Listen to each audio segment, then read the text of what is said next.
Hello दोस्तों, आज के इस वीडियो में मैं आपको बताऊंगा कि आपको क्यों एसबीआई के स्मॉल कैप म्यूचुअल फंड में इन्वेस्टमेंट नहीं करना चाहिए। तो हम सबसे पहले रिटर्न्स के ऊपर जान लेते हैं। तो इस म्यूचुअल फंड ने 1 साल में 43% का रिटर्न्स, 3 साल में 26% का रिटर्न्स, 5 साल में 25.6% का रिटर्न्स और ऑल ओवर 26.1% का रिटर्न्स अपने इन्वेस्टरों को लाकर दिया हुआ है।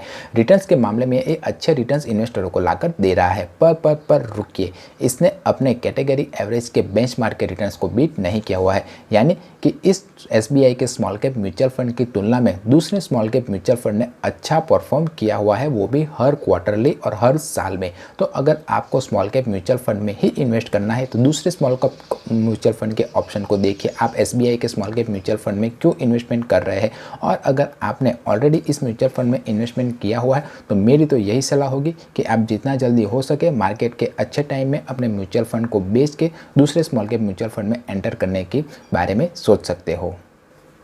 इस म्यूचुअल फंड का एक्सपांस रेशियो 0.69% है, जो मेरे हिसाब से थोड़ा ज़्यादा है। अब जिसे नहीं पता कि एक्सपांस रेशियो किसे कहते हैं, तो जो एसेट मैनेजमेंट कंपनियां होती है वो हमारे पैसे को मैनेज करने के लिए हमें से कुछ फीस चार्ज करती है और उसी फीस को वो एक्सपांस रेशियो के तौर पर हमें बताती है। इस म्यूचुअल फंड का एग्जिट लोड 1% है। अगर आपने एक सर्टेन टाइम ऑफ पीरियड से पहले अपने निवेश हुए पैसे को निकाल लिया तो आपको 1% का एग्जिट लोड चार्ज देना पड़ेगा।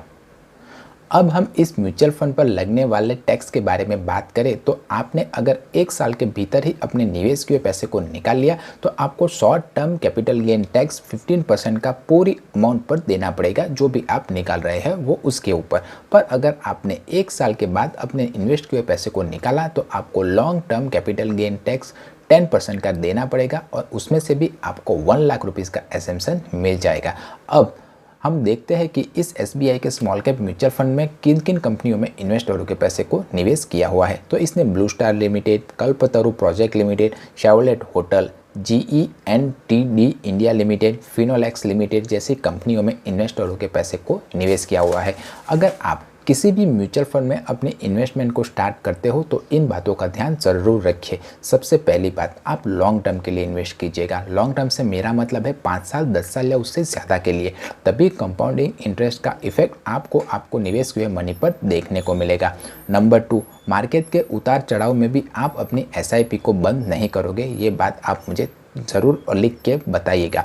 ऐसा क्यों? क्योंकि मार्केट में जब जब उतार चढ़ाव होगा तब अगर आप SIP बंद कर दोगे तो आपको जो रिटर्न्स मिलना चाहिए वो रिटर्न्स का एवरेज आउट नहीं होगा। तो कितनी भी ख़राब कंडीशन का मार्केट हो, आपका पोर्टफोलियो डाउन नेगेटिव में जा रहा हो, तब भी आप अपने SIP को बंद नहीं कीजिएगा।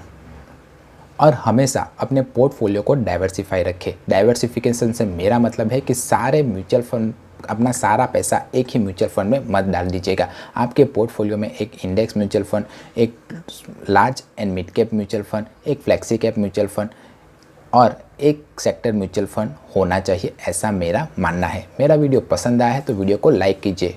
अगर कोई आपके मन में क्वेश्चन या क्वेरी हो तो आप मुझे कमेंट करके पूछ सकते हो। मिलते हैं अगले वीडियो में, तब तक के लिए बाय बाय।